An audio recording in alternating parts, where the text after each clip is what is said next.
जननी जन तो भक्त जन का दाता शूर, नहीतर रहजे वाजड़ी, नहीं तो रहजे वाजड़ी, मत गुमावीश नूर।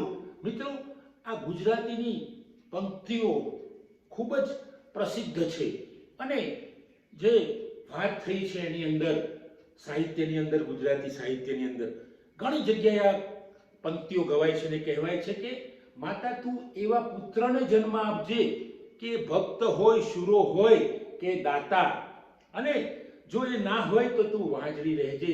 પણ ઘણીવાર માતા શું કરે મિત્રો, એવી જ એક સ્ત્રીના સંદર્ભમાં હું વાત કરી રહ્યો છું કે એક સ્ત્રીનો જન્મ જ્યારે માતા આપે છે અને એ સ્ત્રી ક્યાં પહોંચશે, એ નાનકડી બાળકી થઈને, યુવતી થઈને, સ્ત્રી બનીને ક્યાં પહોંચશે એ કદાચ માતાને ખબર નથી હોતી। પણ આવી જ એક સુંદર સ્ત્રી, અદ્ભુત સ્ત્રી, એક સ્ત્રી સશક્તિકરણનું મજબૂત ઉદાહરણ એવી સ્ત્રીની વાત હું કરવા જઈ રહ્યો છું। એટલે મેં એને વાત કરી છે એના શીર્ષકની, સ્ત્રી તું પાછી આવજે। મિત્રો આ સ્ત્રી, આપણે ઘણીવાર એવું વિચારીએ છીએ કે ખૂબ ભણેલી સ્ત્રીઓ, ખૂબ સમજણી સ્ત્રીઓ કે જે શહેરમાં રહે છે અથવા તો વિદેશમાં રહે છે એવી સ્ત્રીઓ જ સ્ત્રી સશક્તિકરણનું કામ કરે છે। પણ મિત્રો એવું નથી। હમણાં જ 3-4 દિવસ પહેલા ઈડર શહેરની અંદર લીલાબેન મહેન્દ્રભાઈ નામની સ્ત્રીનું અવસાન થયું, અચાનક અવસાન થયું હૃદય રોગના હુમલાને કારણે। મિત્રો આ સ્ત્રી એટલી મજબૂત, અભણ સ્ત્રી, આ ભણેલી નથી, અભણ સ્ત્રી, એટલી મનની મજબૂર, એટલી પ્રેમાળ, હેતળ વહાલ કરનાર, બાળકોને તેમજ અન્ય વ્યક્તિઓને પણ વહાલ કરનાર, સમાજના લોકોને વહાલ કરનાર એવી સ્ત્રી લીલાબેનનું અચાનક હૃદય હુમલામાં અવસાન થાય છે। મિત્રો એ પહેલાની થોડી ઘટનાની વાત કરું તો ઘણા વર્ષો પહેલા એકદમ યુવાનીમાં એમના પતિનું અવસાન થાય છે, મહેન્દ્રભાઈ ઝલાભાઈનું અવસાન થાય છે અને એ અવસાન થયાના 2 દિવસ પહેલા હું મહેન્દ્રભાઈને મળવા જાઉં છું અને મહેન્દ્રભાઈને કોઈક એવો રોગ લાગુ પડેલો કે એની રિકવરી આવતી નહોતી, એ પથારીએ પડેલા હતા અને મને જોઈને ખુશ થઈ ગયા મિત્રો। ત્યારે મહેન્દ્રભાઈની આંખમાં આંસુ આવી ગયા અને એમણે કહ્યું તમારે મારા બાળકોને એટલે કે મારી દીકરીઓને પરણાવવાની છે, બોલો જવાબદારી લેશો? એ વખતે મેં કંઈ વિચાર્યા વગર તરત જ એમને હા કહી દીધું અને મહેન્દ્રભાઈને ખુશી થઈ। 2-3 દિવસ પછી મહેન્દ્રભાઈનું અવસાન થયું। મિત્રો અવસાન તો થઈ ગયું એમનું, પણ જે વાત કરું છું કે મને જે જવાબદારી એમણે આપી મહેન્દ્રભાઈએ કે હવે હું શું કરીશ, ત્યારે મહેન્દ્રભાઈના એ પ્રશ્ન મને કહ્યું, જવાબદારી આપી, એ પ્રશ્નનો જવાબ હું મારી જાતને પૂછતો હતો કે ખરેખર મહેન્દ્રભાઈની જવાબદારી હું નિભાવી શકીશ? મિત્રો એ જવાબદારી મારે કદી નિભાવવાની આવી જ નહીં, કારણ કે લીલાબેન મહેન્દ્રભાઈના અવસાન પછી એટલા બધા મજબૂત થઈ ગયા કે પોતે એક ફેક્ટરીમાં, કોઈ કંપનીમાં એવી જગ્યાએ કામે જાય છે, રાત પાલીએ ફરની લાડી ચલાવે છે, બપોરે સમય મળે જ્યારે પાડી સિસ્ટમ હોય પેલી કંપનીમાં અથવા તો જે ફેક્ટરી હોય એમાં, અને એ ચલાવે છે અને આમ કરીને 5 જેટલા બાળકોનું ભરણ પોષણ પોતે કરે છે, કોઈની જોડે હાથ લાંબો કરતા નથી આવા લીલાબેન। આવી લીલાબેનને હું સ્ત્રી સશક્તિકરણનું અદ્ભુત ઉદાહરણ કહું છું મિત્રો। ત્યારબાદ લીલાબેનના 5 બાળકો ધીમે ધીમે મોટા થાય છે અને બાળકો પણ લીલાબેનની જેમ કામમાં વળે છે। પણ બાળકો કેટલું કામ કરે, નાની ઉંમરના બાળકો।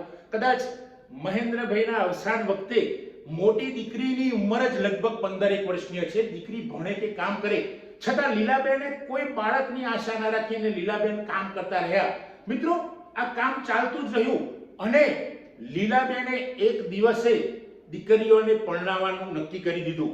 મને એમ હતું કે મારા પર મેસેજ આવશે, મેં પણ એમને મેસેજ કર્યા, પણ એમણે કહ્યું કે નહીં, મારે કંઈ જરૂર નથી। લીલાબેને આમ કરીને 3 દીકરીઓને પરણાવી દીધી। 2 એમને દીકરા હતા, દીકરાઓને પણ બને એટલો ભણવાનો પ્રયત્ન કર્યો, પણ એક દીકરો ફ્રૂટની લારીમાં વળી ગયો અને બીજો દીકરો પણ એની સાથે ધંધામાં લાગી ગયો। અચાનક એમના પર બીજો હુમલો આવ્યો, એક દીકરો અચાનક અવસાન પામ્યો કોઈ કારણસર, અને એ જ સમય દરમિયાન થોડા સમયની આસપાસ એમનો એક જમાઈ જે હોશિયાર, દીકરાના જેવો જ હોશિયાર ને સમજદાર હતો, એનું અવસાન થયું। મિત્રો એક સ્ત્રીની ઉપર કેટલા પહાડ તૂટી પડે છે ને આ પહાડ તૂટતી વખતે જે સ્ત્રીની આંખમાં આંસુ જાય છે એ આંસુ કોઈને દેખાતા નથી, એના હૈયામાં દબાવી રાખે છે અને આ સ્ત્રી સશક્તિકરણનું ઉદાહરણ બની જાય છે। મિત્રો આપણે ભણેલી સ્ત્રીઓ, ખૂબ ભણેલી સ્ત્રીઓ અથવા તો જે સ્ત્રીઓ વૈજ્ઞાનિક છે, જે સેલિબ્રિટી છે, અથવા તો ખૂબ આગળ આવેલી સ્ત્રીઓને આપણે વધાવી લઈએ છીએ. પ્રસિદ્ધ સ્ત્રીઓને આપણે જરૂર છે, પ્રસિદ્ધ બધી સ્ત્રીઓને વધાવવાની જરૂર છે, એમને પ્રોત્સાહન આપવાની જરૂર છે, પ્રેરણા એમના ઉદાહરણો સમાજમાં આપવાની જરૂર છે. પણ હું તો મિત્રો કહું છું કે આવી અભણ સ્ત્રીઓ કે જે નાનકડા શહેરમાં, ઈડર જેવડા શહેરમાં રહે છે અને ઈડરિયા ગામનું નામ ઊંચું કરે છે, છતાં કોઈને ખબર નથી કે લીલાબેન મહેન્દ્રભાઈ કોણ છે. પણ આ લીલાબેન મહેન્દ્રભાઈ એ હું તો એવું માનું છું કે ભગવાનના ઘરે અમને એક અલગ સ્થાન મળ્યું છે. હું તો એ સ્ત્રીને કહું છું કે સ્ત્રી પાછી આવ, એ સ્ત્રી તું પાછી આવ. જો તું પાછી નહીં આવે તો તારા બાળકો ટળવડે છે, તારા આજુબાજુના પરિવારજનો ટળવડે છે. તો સ્ત્રી તું પાછી આવ. એટલે જ મેં આ શીર્ષક આપ્યું છે, સ્ત્રી તું પાછી આવજે. કારણ કે તારી જરૂર ઈશ્વરના ત્યાં નથી. ઈશ્વરની જોડે તો ઘણી સ્ત્રીઓ છે, ઈશ્વરની જોડે તો ઘણા માણસો છે. તારે તો અહીંયા તારા ઘરે રહેવાનું હતું, ઈડરમાં રહેવાનું હતું, તારે ફ્રૂટની લારી ચલાવવાની હતી, તારે અંબુજા કંપની ફેક્ટરીમાં જવાનું હતું. તો અહીંયા લાગે કે નહીં ભગવાન, આજે તો ભગવાન પણ મને એવું લાગે છે કે ભગવાન ક્યાં છે તું? જો ભગવાન તું હોત તો આ લીલાબેનને લઈ જાત, શું કામ? અને જો લઈ ગયો તો જો તારામાં તાકાત હોય તો એને પાછી મોકલી દે. તો મિત્રો આ છે લીલાબેનની વાત. લીલાબેન એટલે સ્ત્રી સશક્તિકરણનું અદ્ભુત ઉદાહરણ. લીલાબેન એટલે સમાજ માટેની, અભણ સ્ત્રીઓ માટેનું એક અદ્ભુત ઉદાહરણ. અરે લીલાબેન એટલે ભણેલી સ્ત્રીઓ માટે પણ અદ્ભુત ઉદાહરણ. કારણ કે એક પતિ વગર પત્ની જ્યારે ખીલી જાય છે સમાજની અંદર, સમાજની પરવા કર્યા વગર બાળકોને મોટા કરે છે, બાળકોને ભણાવે છે અને કોઈની સામે આંખ લાગો નથી કરતી એવી સ્ત્રી, આ લીલાબેનનું હૃદયરોગમાં હુમલો થયો. આજુબાજુના એરિયામાં, આજુબાજુના વિસ્તાર ઉપર જાણે કે મોટો હુમલો થયો. ઈડરના આજુબાજુના વિસ્તારોમાં જાણે કે મોટો હુમલો થયો એવી લાગણી છવાઈ ગઈ હતી. પણ મિત્રો, આવી સ્ત્રીઓને પ્રસિદ્ધ કરો. જો તમે આવી સ્ત્રીઓને પ્રસિદ્ધ કરશો તો સમાજની અંદર જે પણ તકલીફો હશે એ દૂર થવામાં સંભાવના નહીં રહે, દૂર થશે જ 100%. તો મિત્રો, આપ સૌને મારી વિનંતી છે કે જો આ વિડીયો તમને પસંદ આવ્યો હોય તેને બને એટલો શેર કરો, સમાજના દરેક ગ્રુપ પર શેર કરો. આમાં કોઈ નાત જાત ધર્મની વાત નથી, માત્ર એક અદ્ભુત સ્ત્રીની વાત છે, એક સ્ત્રી સશક્તિકરણનું ઉદાહરણ પૂરી પાડતી સ્ત્રીની વાત છે. તો આપ સૌને મારી નમ્ર વિનંતી છે કે બને એટલો આ વિડીયો જરૂર પ્રસાર કરો, એનો મારી ચેનલ સબસ્ક્રાઇબ કરો અને લાઈક શેર કરો મિત્રો આ વિડીયો પર. જય હિન્દ મિત્રો. એ સ્ત્રી તું પાછી આવજે.